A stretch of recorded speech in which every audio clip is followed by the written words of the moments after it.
comment faire en sorte, mais en fait on n'a pas le choix, puisque tout à l'heure vous nous avez invité à ne pas pratiquer la langue de bois, et tout à l'heure aussi M. Bargamoni nous a dit qu'il allait y avoir un débat franc et qu'on n'allait pas livrer, comme disait Ségolène il y a quelques années. Étant donné que tout à l'heure également vous aviez dit et évoqué le problème de la décentralisation, et nous allons avoir les élections municipales bientôt qui vont certainement changer la donne en termes de culture régionale et locale. Aujourd'hui, en fait, on n'a pas le choix dans une région.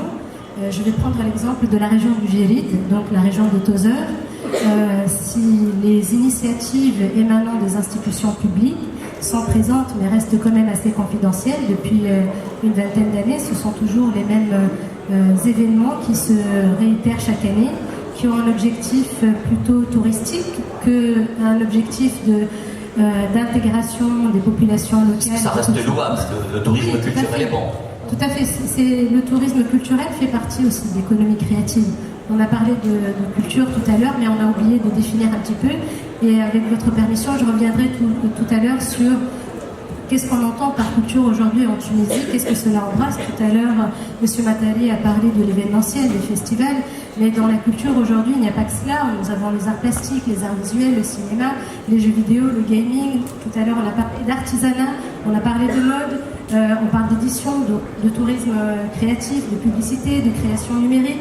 On a le patrimoine, on a l'architecture, la gastronomie, on a même les vins aujourd'hui en Tunisie qui font partie de la culture, du laboratoire culturel tunisien. Donc le champ d'intervention de la culture comme moteur économique est vraiment très grand et ça nous laisse la possibilité vraiment d'interagir. Donc pour revenir aux régions, effectivement, nous avons donc une infrastructure qui est déjà présente, qui est très classique dans son offre, mais qui est très peu intégrative de la société civile et surtout du public cible qui sont donc les habitants de cette région-là, les jeunes et moins jeunes, les populations qui sont plus ou moins laissées pour compte et que malheureusement nous appelons les régions d'ombre en Tunisie.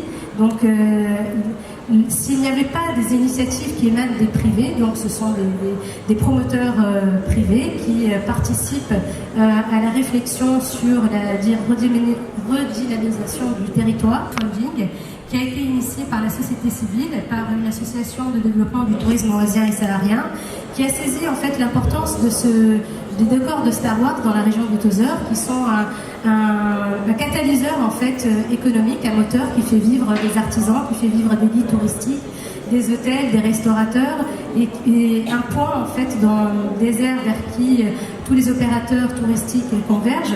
Ce site était mis en danger et donc il fallait absolument le restaurer, le sauver.